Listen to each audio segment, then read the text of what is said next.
حمدا كثيرا طيبا مباركا فيه، والصلاة والسلام على محمد بن عبد الله الأمين الذي بعث رسولا هاديا وسائدا وقائدا في الأميين، والصلاة والسلام على آله وأصحابه ومن تبعهم إلى يوم الدين. أما بعد،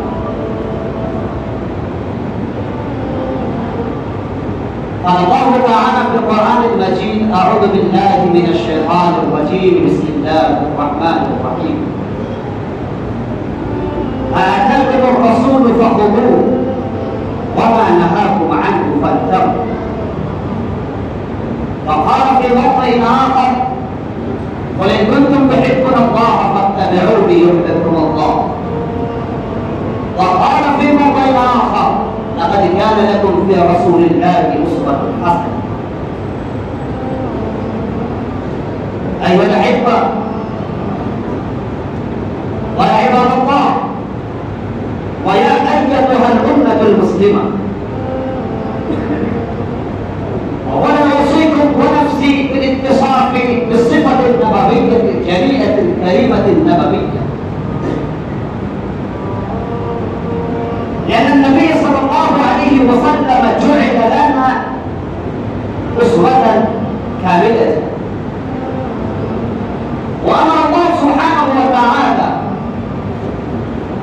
كل فرد من أفراد هذه الأمة بأن تتبع وبأن يتبع النبي صلى الله عليه وسلم، وبأن يقلده، وبأن يجعله أسوة حسنة. وهذا أمر من الله سبحانه وتعالى إلى هذه الأمة المسلمة المنقرة بالخير، فلا تصفر ولا تفوض ولن تنجح هذه الأمة المسلمة إلا بالتمسك بكل ما جاء به النبي صلى الله عليه وسلم من الله سبحانه وتعالى.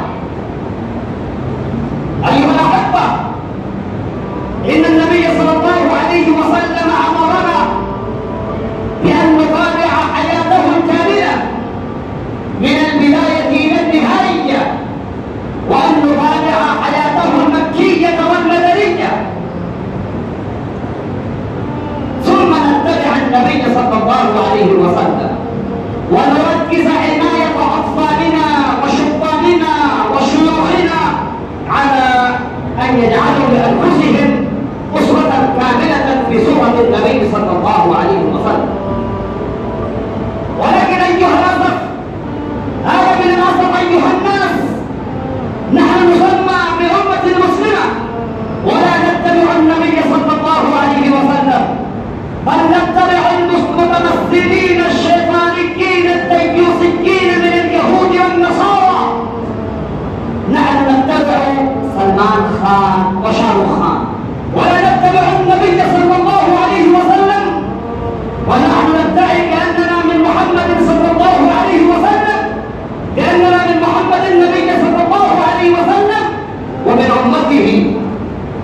وهذا تعبا كاذب، فهذا تعبا سارق أيها المسلمون. لن تنجح هذه الأمة المسلمة، ولن تنجحوا ولن تصلوا إلا بالتقليد النبي صلى الله عليه وسلم. أيها الناس، وإنني أخاطب خاصة هؤلاء الشبان، عليكم أن تجعلوا صورتكم كصورة النبي صلى الله عليه وسلم، وعليكم أن تجعلوا لباسكم كلباس النبي صلى الله عليه وسلم، وعليكم أن تجعلوا شكلكم كشكل النبي صلى الله عليه وسلم، حتى تزينوا وجوهكم باللحى يعني الشعر الذين تقطعون هناك، ولأن اللحى تجمل كل صورة وتجمل كل وجه أيها الناس.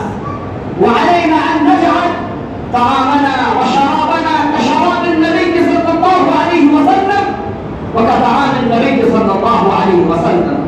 ثم الله سبحانه وتعالى ينزل علينا الرحمة وينزل علينا المدد والنصرة. أستغفر الله ولكم ولسائر المسلمين من كل ذنب فاستغفروه انه هو الغفور.